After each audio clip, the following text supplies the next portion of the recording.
There's only been like 10 years in the previous years of the last 100 where the tax rate was lower than it is today.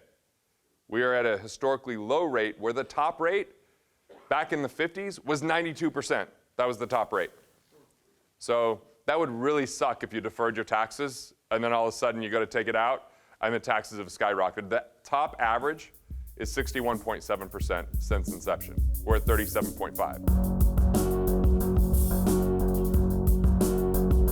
So for those of you that love 401ks, I'm about to crap on your dreams. I'm sorry. So retirement plans are concerning. They really came about because companies used to offer pensions, but they erroneously ran the pension numbers at earning 8%. And the market didn't come close to that. So they ended up basically going bankrupt with their pensions. And so an alternative was to just tell people, hey, we'll match a contribution that you produce, and it's all on you.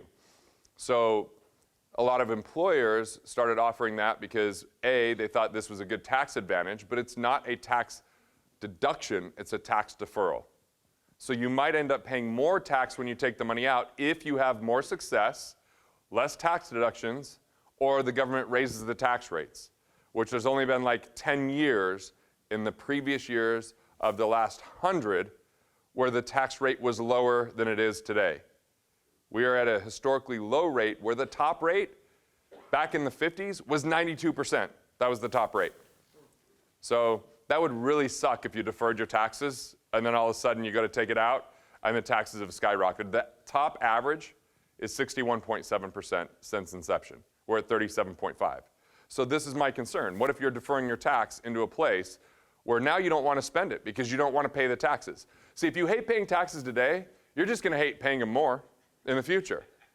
I was telling you about my grandma, who she hated paying taxes, so they put money in a retirement plan. And then when she was 70 and a half, she was forced to take a certain amount, otherwise there was a 50% penalty plus tax. Her response was a 4-letter word that I heard never before from her, but many times after, okay? So that's the concern. If you're also providing that for employees, you're now a fiduciary, which means you're responsible if they feel like you didn't get the very best plan or you were oversold on the performance. And if you go to YouTube and look up 60 Minutes and look up, like 401k problems, and Time magazine had a cover where it said why it's time to retire the 401k. I just feel like it's a false sense of hope that people are going to have something when most of your employees have higher debt and paying high interest rates on it and not enough savings, and they're putting money into a plan that's locked away till 59 and a half.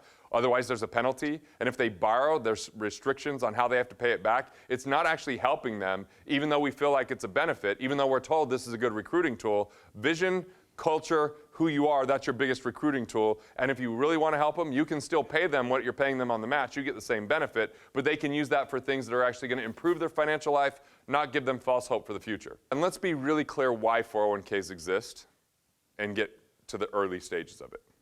We know the pension problem was really a big part of why they came about. It was a way to kind of shield and transfer responsibility.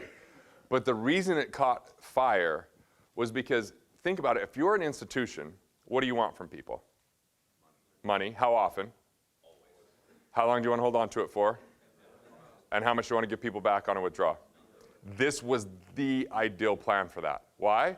Because people are automatically enrolled now 70% of the time. It's locked up till 59 and a half. They don't want to take the money out because they're going to be taxed. And for the institution, not only are they getting a fee on your money, they get to take a fee on the government's money too. So these brokers are just spokespeople. They actually believe in what they're saying. I've interviewed a ton of them.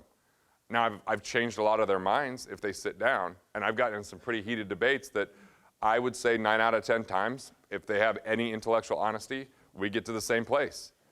Every now and again, it's too much of their income wrapped up in it for them to even hear it clearly, right? But there's other things they can do to make money. So I don't really think that the brokers are out there intentionally telling you that this is something to do, knowing what the problems are going to be. They don't know the problems because the problems are just starting to happen. These are still really new in the world of finance.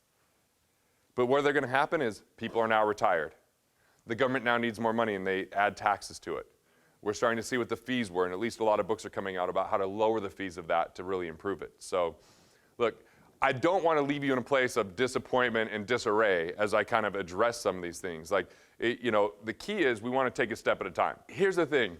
The IRS.gov is actually a pretty good website if you want to kind of navigate. They always put out their dirty dozen, what are the major tax flags. And at one time they put taking low salary out of an S Corp, or they talked about the distribution as being one of the dirty dozen. But where it's the dirty dozen is, let's say that you're paying yourself $10,000. And then you're paying yourself $100,000 in distributions and you're in the office every day. That's where the red flag is.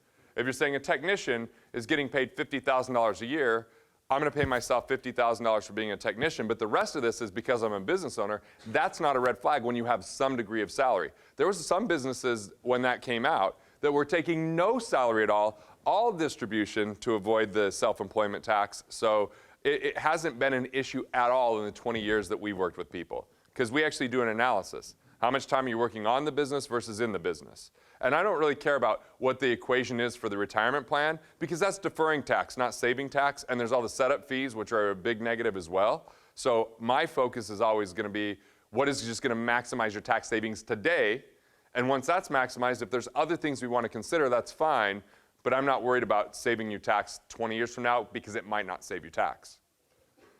So yeah, take the distributions. We're talking about having a reclassification of income where you have active income, which is W-2.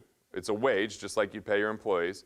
You take that, but you want to take a reasonable salary, which has to do with your profession, not your ability. What would you pay someone else to do that job?